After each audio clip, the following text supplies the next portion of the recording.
जहाँ से हम अक्सर खाना मंगाते थे। जो आदमी डिलीवरी देने आता था। मैंने एक दिन उसे गली में देखा और हेलो कहा, तब उसने नजरें फेर ली। मैंने इग्नोर किया।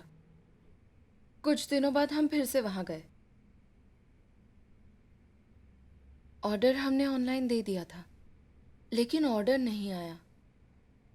मैंने रेस्टोरेंट फ़ोन किया। किसी लेडी ने फ़ोन उठाया।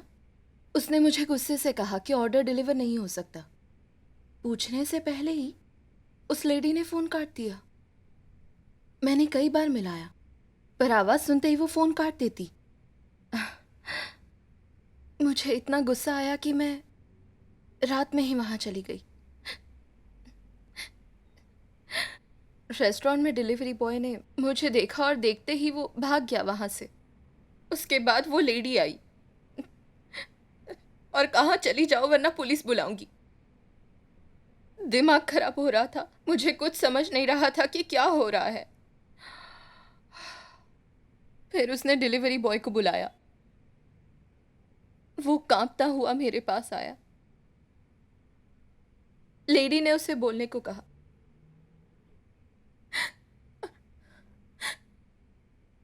पर वो कुछ नहीं बोला। फिर मुझे फिक्र होने लगी और मैं समझ गई कि कोई ना कोई गड़बड़ जरूर है।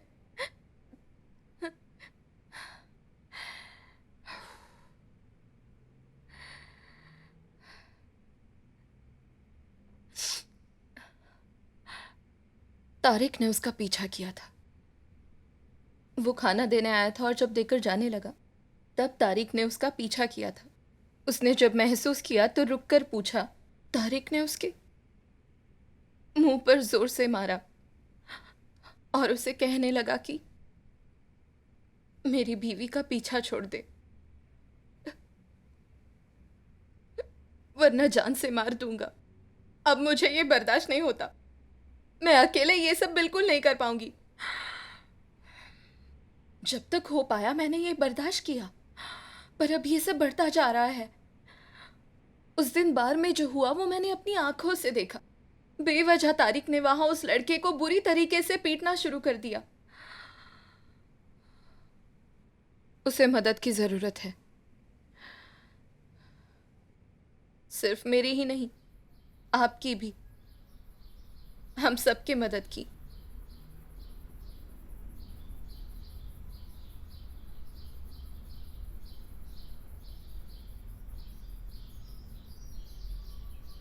तुम्हारे घर के आसपास फल सब्जियां मिलती हैं?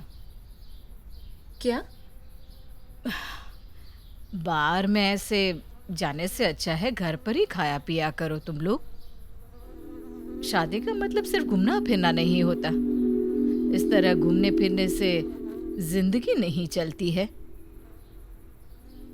अगर आदमियों को ताज़ा गर्म खाना घर पर नहीं मिलेगा तो कहाँ जाएंगे? उनकी ज़रूरतों का हमें ख्याल रखना चाहिए। हनीमून पीरियड अब खत्म हो गया है। तुम दोनों ने जहां घूमना था घूम लिया है। तुम्हारे घर के आसपास फल सब्जियां मिलते तो होंगे ना? ताज़ा ताज़ा खरीदो, रोज कुछ नया बनाओ और हमेशा फ्रिज में खाना रहना चाहिए। कोई दिक्कत नहीं होगी। शादी कोई मजाक नहीं है। रिश्ते बनाए रखना आसान नहीं होता। मैंने समझाया था शादी की उम्र नहीं है। आपस में मिले 3 महीने हुए हैं पर तारीख पर शादी का भूत सवार था।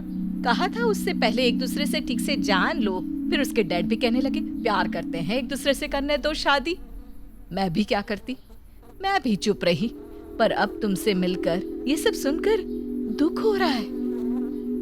अब तुम मुझसे कह रही हो कि उसे मदद चाहिए। मैं उसकी माँ हूँ। मुझे पता है कि मेरा बेटा बिल्कुल परफेक्ट है।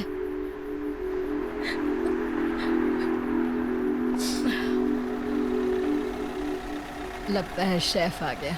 मुझे जाके बारबेक्यू की तैयारी करनी है। चलती हूँ मैं। क्या तुम डिनर पर रहोगी? मैं कुछ पूछ रही हूँ। नहीं, शुक्रिया, मैं बस अब चलती हूँ। जैसे तुम्हारी मर्जी।